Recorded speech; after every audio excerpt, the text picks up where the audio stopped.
And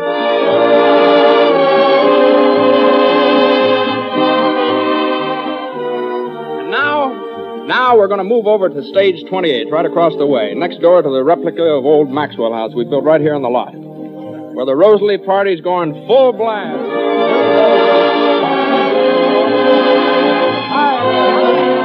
Hello, everybody. How are you? All right, now, everybody, listen. Now I want to introduce the host of our party, Vice President in charge of Metro-Goldwyn-Mayer Production, a leader to whom the motion picture industry turns in time of stress. But to us at the studio, he's more than that. He's busy as he is. He's always ready to listen to our trials and tribulations, give us his kindly, sympathetic advice, and guide us over rocky paths. And in keeping with the spirit of the season, we've asked him to attend our little party tonight. And it'd just like him to lay aside all business so that he'd be able to grant our wish. So that I'm happy to introduce not Mr. Louis B. Mayer, famous motion picture executive, but Louis Mayer, our daddy over at MGM.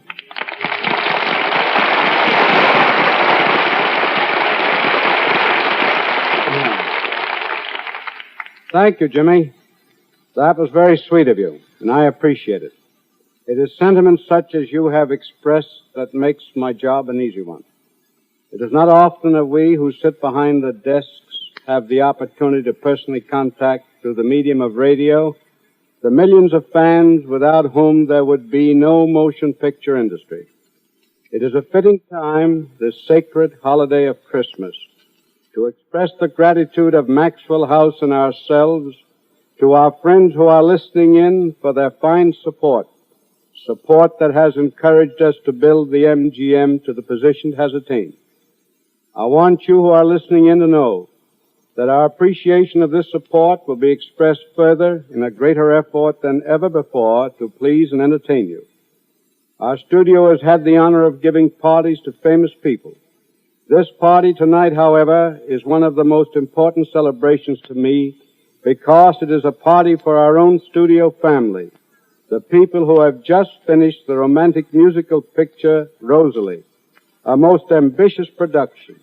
And to you, our friends, who are listening in, to you, producer Bill McGuire, director Woody Van Dyke, and to Nelson Eddy, Eleanor Powell, Frank Morgan, Ray Bolger, Edna Mae Oliver, and our newest artist, Ilona Massey, and to everyone connected with Rosalie, from stand-ins to stars, I congratulate you all and express my gratitude for a difficult job well done.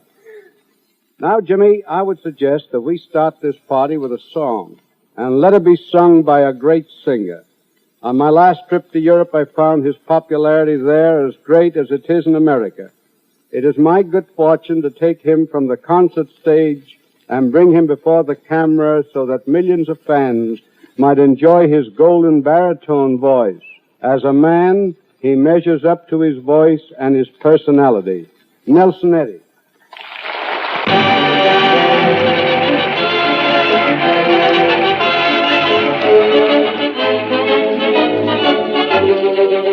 It's all about the shouting, our fighting days are done. We've played the game, we've achieved our aim, for we've won, man, we've won. You'll soon be going your way, I will soon be going mine. It's all about the shouting. So hear the cheer for old Lang Syne. O'er the hill, the dale, we have hit the dusty trail, and our caissons go rolling along. Keep them rolling! In and out, hear them shout, on the march and right about, and the caissons go rolling along. Then it's hi, hi, in the artillery, shout out your numbers loud and strong. Wherever you go, you will always know that those caissons are rolling along. Keep them rolling, and those caissons go rolling along.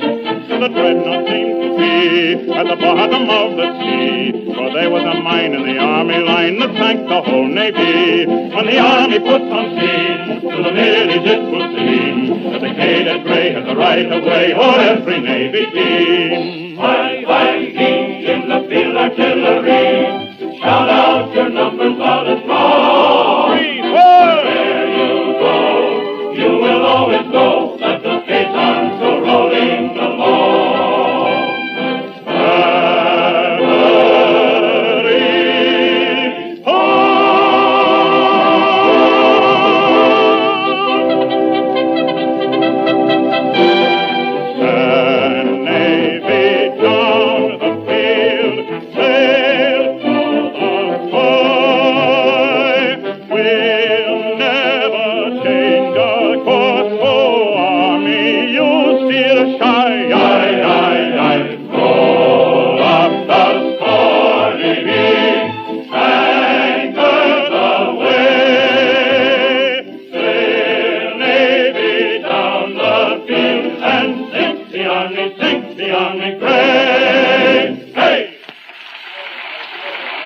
For years I've heard it remarked by people on the continent that you've never seen beautiful girls until you visit Budapest.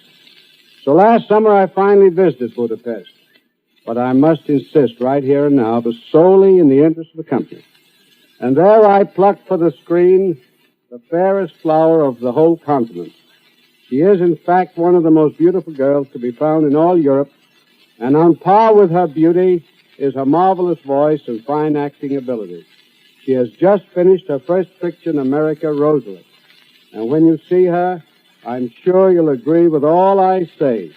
Tonight, she is here with us, and I'm proud to present Miss Ilona Massey.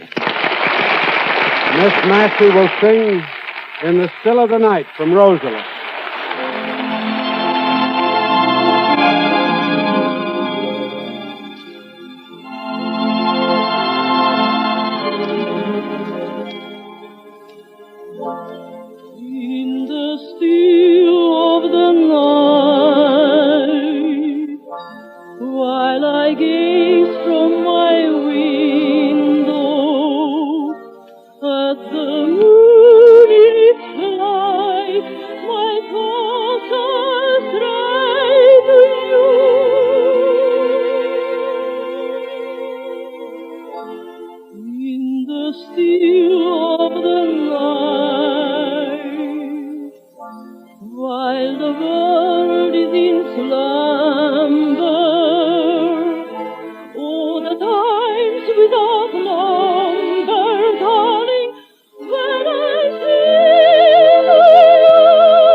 And now, my friends, I want you to meet another star of Rosalie. This is a young man whom we have brought to pictures from the rich field of musical comedy. A young man who is gifted as a singer, as a dancer, and as a comedian. In the years to come, you will know him well. The talented, and versatile Ray Bolger.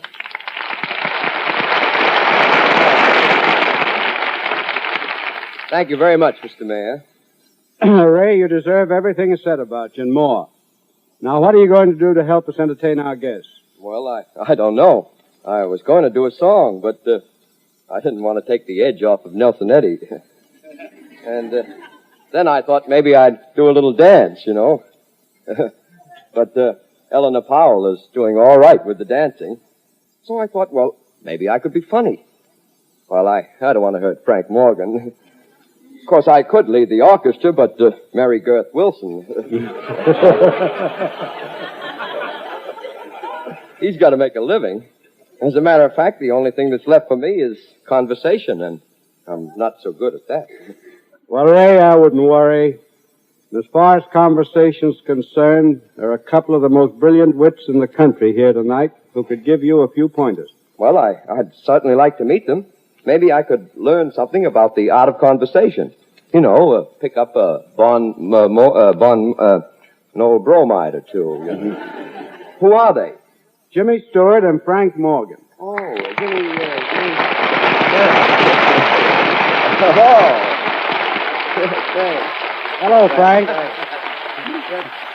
Come on, Jimmy. Frank, you know Ray Bolger. Yes, Yeah, well, hello. Well, how are you? Say, Frank. Fancy meeting you here. Well, yes. Say, Frank. Yes. By the way, are you any relation to the Pete Morgans in Pittsburgh? No, Ray, I don't know them. But I know some Donnellys in Pittsburgh. They're awfully nice people. That's so. Well, I don't know any other people in Pittsburgh except the Morgans. Funny you don't know them. Say, I know some Donnellys. Oh, you do, Jimmy? Yeah. What, they're from Pittsburgh? No, he's from Atlanta. Oh. Great place, Atlanta. Oh, yes, a great place. I had an aunt who was born there. Oh. Really? She still live there? No, she's dead, poor soul. Oh. Died of a heart attack. Oh, you know, now, that's very odd. I had an aunt who died of a heart attack, too. Yeah? How old is your aunt? 53. Funny, I had an uncle who's 53, the same as your aunt. Not dead, No. 53, that's a funny age, isn't it? Yes, it's very funny. Sort of in between 52 and 54. Isn't it? Yeah, that's just what I was getting to. You know, talking about 54 reminds me, I have the most peculiar telephone number. Yeah? 5454. No, it's strange about telephone numbers, isn't it? So some of them are so easy to remember, and then some of them aren't easy at all to remember. You know, I have a cousin who works for the telephone company, and she says they're very nice to her. She does? Yes. You know, I'll bet it's a quarter to the hour or a quarter after, you know. Why? There's always a lull at a quarter to or a quarter after. Well, it's just 27 after. Oh, you see? Yeah. See? Yeah, it's pretty close, 12 minutes away. Where do you live, Frank? Oh, me? I live over near the Terrace Gardens. You know where that is. Now, let me see. Now, is that the big white building past Sunset in the direction of Santa Monica from Hollywood? No. I know what you're thinking of. That's the Chinese Villa. Oh, isn't that a beautiful building? Yeah. I pass it every day, and I never get tired of it. Well, I really don't know it very well. I've just seen it a few times. Say, did you ever notice that building up on 5th and Mulberry? You know, the one with the red one with the shiny roof on it? Sure, I've seen that. Frank, weren't you with me one day when I pointed out that building? Well, yes, come to think of it, I think I was.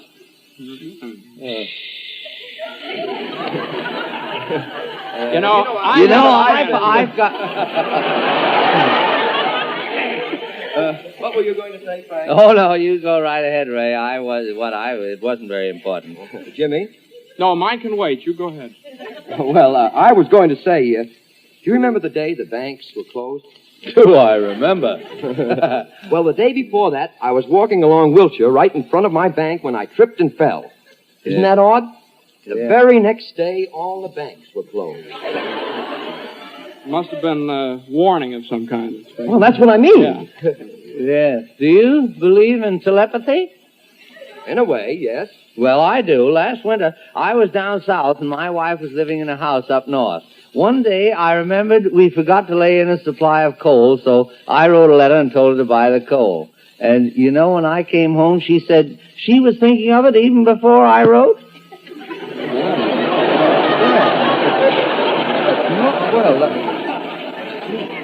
Now, you know, that just can't be accidental. No, there's something to it. I don't think it's developed yet. But... You know, speaking of people, the trouble with some people is that, well, they're narrow-minded.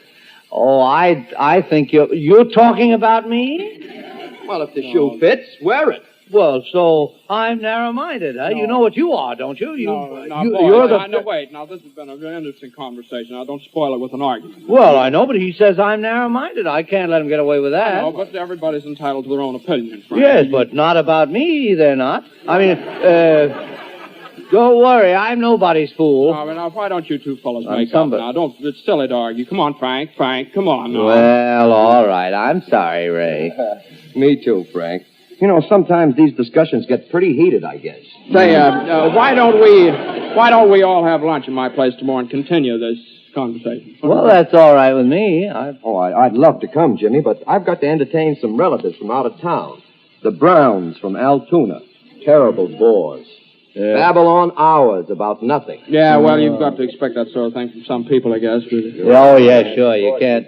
well, if we can't get together tomorrow, we'll make it sometime real soon. You know? Yeah. So long, fellas. This has been real interesting. Well, so long, Jimmy. Goodbye. Yeah, well, goodbye, Ray. Goodbye.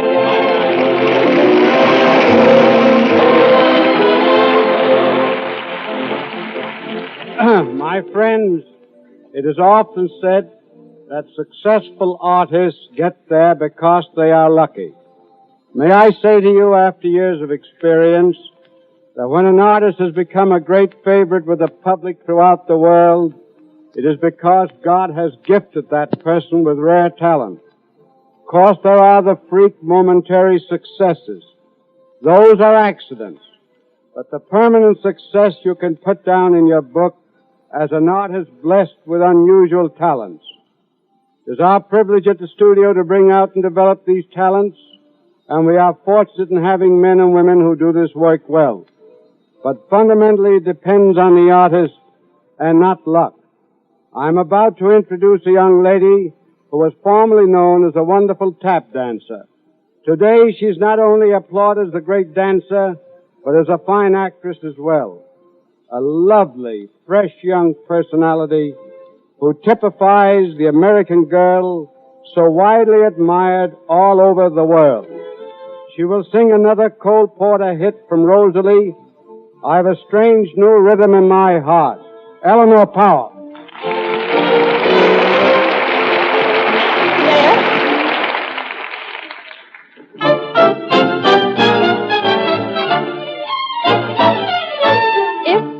You've noticed I'm doing a time step all the time.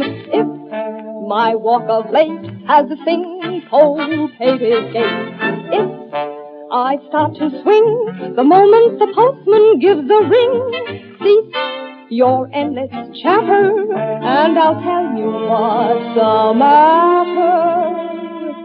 Since I gazed in someone's eyes, to my joy I realize I've a strange new rhythm in my heart. Perhaps as he seems to be a bit more than fond of me, I've a strange new rhythm in my heart. This beating I'm talking of goes on repeating. You're in luck, lonesome, you're in love. So I'm always dancing now, for I find that life somehow is so much sweeter since I found this meter, this crazy, strange new rhythm in my heart. Beat, beat, beating like the tick, tick, tock of the daisy clock as it stands against the wall. So long repeating like the beat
beats arrange new rhythms in my heart.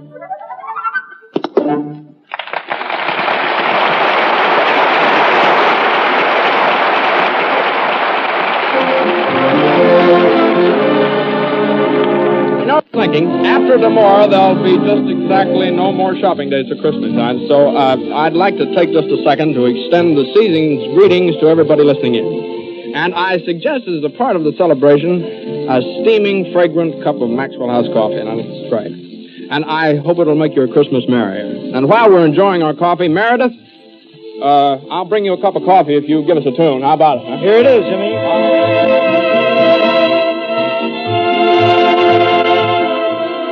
We pause now for station identification.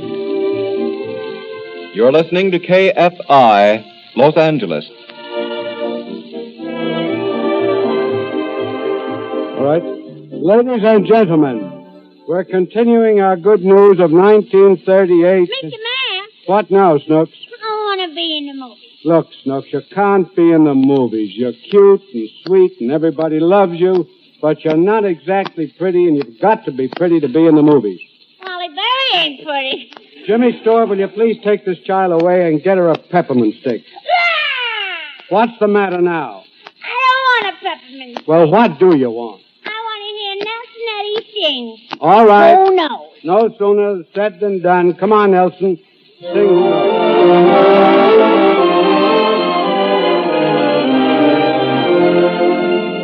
Being here by your side seems somehow so right that I find myself asking whether we are merely two ships that pass in the night, or will we one day be docked close together? All common sense tells me it's not to be. So why does my heart suddenly start to whisper, it's got to be? Who knows, not even the stars above. One night we two might fall in love. Who knows, I might have success. You might answer yes when I propose. Dreams do so often come true, but outside of you,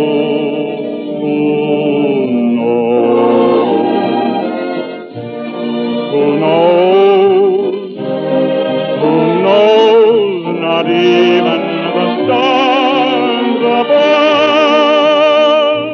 Who knows, but one night we two might fall in love. Who knows, I might have success. You might answer yes when I propose.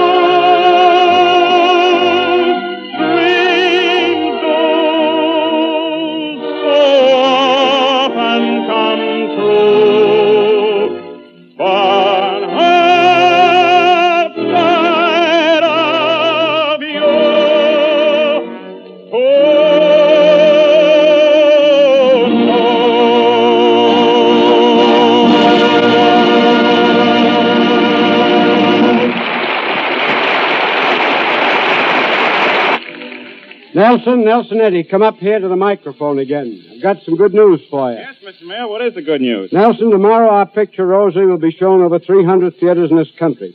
And I think that breaks some kind of a record. Does that make you happy? Oh, you bet it does, Mr. Mayor. Well, I know it does me. How long did it take to complete Rosalie? Well, I know you think too long, but the time really passed very quickly for us. I think the musical score for Rosalie is one of Cole Porter's best. One of the songs, Mr. Mayor, is going to stay in my musical memory a long time. And what song is that, Nelson? The title of the picture, Rosalie. Well, sing it, Nelson, and let Eleanor Powell do the taps. All right. Help me out, Meredith.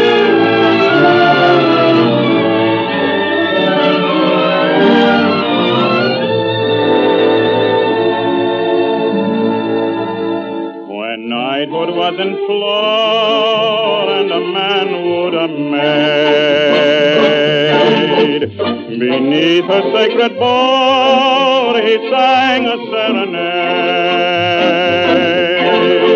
I date, I suppose, it's late, heaven knows, it blows and it snows, but anyway, here goes.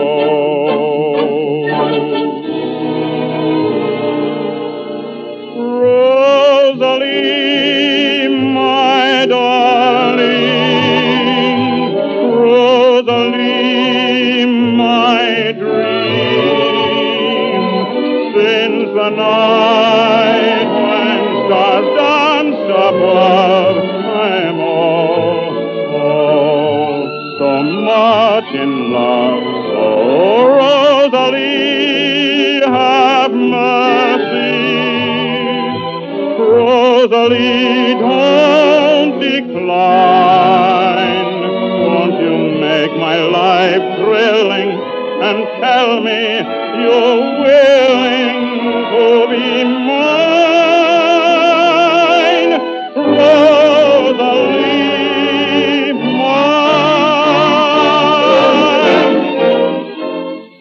Come on, Eleanor. You join me in a chorus. I should say I won't, Nelson. I'm not in your class as a singer. But how about you dancing a chorus with me? Oh, not on your life, Eleanor. I'm certainly not in your class as a dancer. Well, then, how about doing a chorus together? Well, I never heard of a baritone and tap duet, but I'm game if you are. Well, what can we lose? But you'll have to step up the tempo a little. Step up the tempo a little faster. You mean, we'll holler something like this now. Rosalie, my darling, Rosalie, my dream, since the night when stars danced above, I've been in love. Oh, Rosalie, have mercy. Rosalie, don't decline. Won't you make my life thrilling and tell me you're willing to be mine, Rosalie? La la la la la. La la la la la la la la la. La la la la la la la la la la la la la. La. La. La la la la la la la la la la la. Rosalie, have mercy. Rosalie, please don't decline. Won't you make my life thrilling and tell me you're willing to be mine, Rosalie,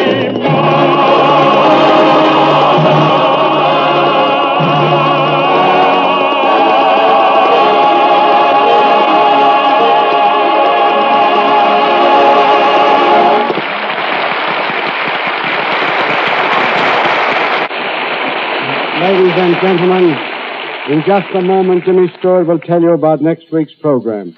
But first, I would like to say just this to all of you.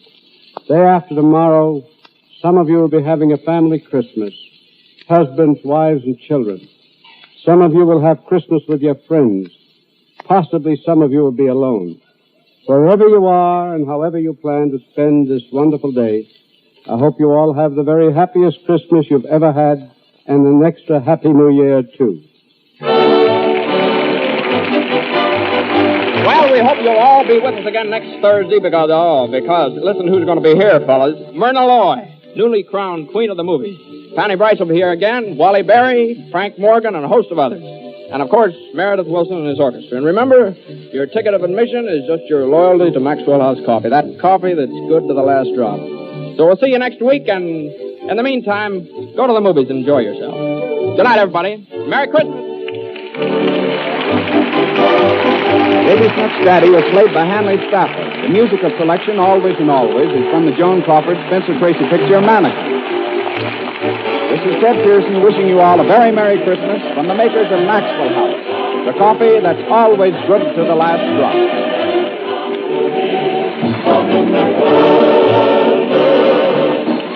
This is the National Broadcasting Company. KFI Los Angeles, LC Anthony Incorporated, California distributor of Packard Motor Cars.